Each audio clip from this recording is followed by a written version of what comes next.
Now that you have your strips cut, the next thing you're going to want to do is to sew them together with that diagonal seam.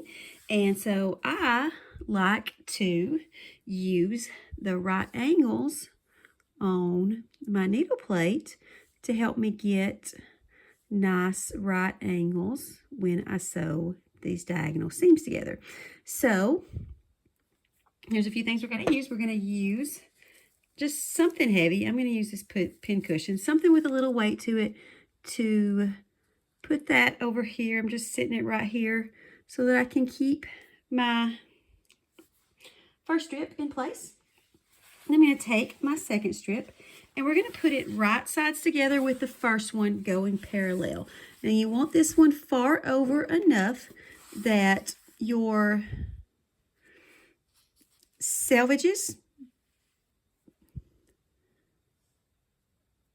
are clear. So you see there's plenty of fabric space, plenty of print space in between this selvage, and then the same thing with the one at the top. And I'm going to use a little bit of glue. So I've got a glue stick here. This is just one I got off Amazon, but you can use any washable glue stick. The Elmer's purple glue works fine too. And I'm just going to use that glue stick to just glue that down a little bit. And you see here, I'm lining up both of these pieces with the right angle on my needle plate. And I have the binding strips right sides together, running parallel to each other. So we're going to use this glue and put just a dab of glue here. You don't have to do much. And that's just going to glue that in place for you so that it stays put when you go to sew it. So now that that's glued, we're going to, I like to start with my needle down just because it's a little easier to do.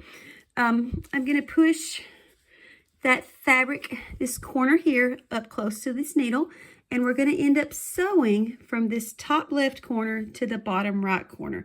If you sew it the other direction, the binding pieces won't open up right. They won't open up in a straight line. So push that needle up here. Then we're going to get our foot down, and we're just going to sew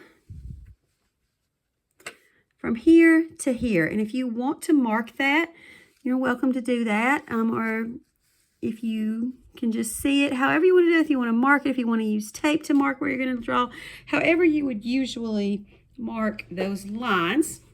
And then we're just going to sew.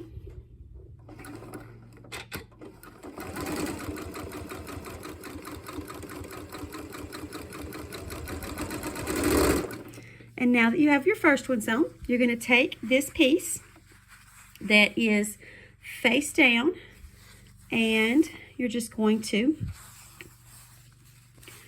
turn it face up. And we're going to do the same thing sewing our next piece on. So we're going to be able to chain piece our binding. Notice I'm not cutting those threads in between. We're going to be able to chain piece our binding.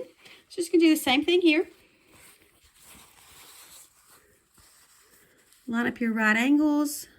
Make sure that there's plenty of printed space in between this selvage and the edge of this strip that we have face down.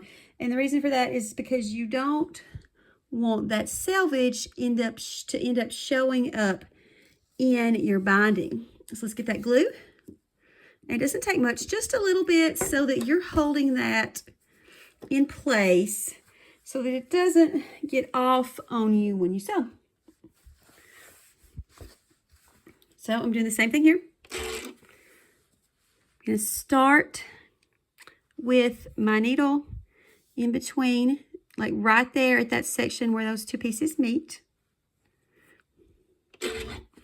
And I'm just going to sew. Same thing, top left corner to bottom right corner, just like we did before.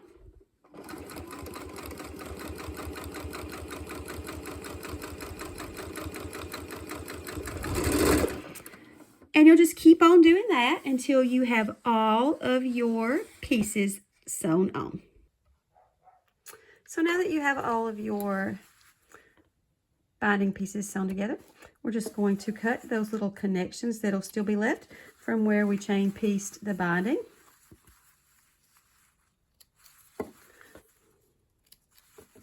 And once you get all those cut, we're going to trim what would be this excess off. So when we open this up, and there will be glue, so you have to open that glue. When you open this up, there's going to be your nice straight line where you sewed your binding together. And we'll have this extra to the outside of the stitch line that needs to be trimmed off. So just going to cut to the side of that binding. And I like to cut about a 1/2 inch seam allowance here. And I'm just going to eyeball it. Since the seam was already sewn where we want it to, the seam allowance does not have to be perfect. And then cut off would be what would be this little horn. And then I'll just do that with all of the pieces. And once that's trimmed, once they're all cut and trimmed, you'll go to your pressing station or your ironing board, whatever you have, and you're going to iron or press this seam open. And there will be a little bit of glue on one side. That's fine. Just pull that open. And you'll just press all the seams open. And then after you get all that pressed, I'll meet you back here and show you what to do next.